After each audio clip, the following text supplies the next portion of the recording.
Hello everyone, আসসালামু আলাইকুম। অনেক দিন পরে ভিডিও আপলোড দিতেছি, কারণ এতদিন ফাইনাল পরীক্ষা ছিল, ভিডিও বানানোও হয় নাই, আপলোডও দেওয়া হয় নাই।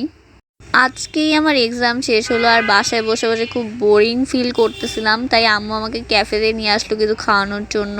তারপরে বসে বসে মেনু দেখতেছিলাম যে কি অর্ডার দেওয়া যায়। অর্ডার করা শেষে বসে খাবারের ওয়েট করতেছিলাম আর বসে বসে ভিডিও করতেছিলাম। তো গাইস, ওয়েট করতে করতে ফাইনালি আমাদের খাবার চলে আসলো। আমরা রাইস বল অর্ডার করছিলাম আর 2টা সফট ড্রিঙ্কস। এরপরে খাওয়া দাওয়া করলাম আর আমি কয়েকটা ছবি টবি তুললাম। আজকের ভিডিওটা এতটুকুই। ভালো লাগলে অবশ্যই লাইক, কমেন্ট অ্যান্ড শেয়ার করবেন। আল্লাহ হাফেজ। আর এরকম শর্ট অ্যান্ড সিম্পল ভিডিও দেখতে চাইলে অবশ্যই সাবস্ক্রাইব করে পাশে থাকবেন।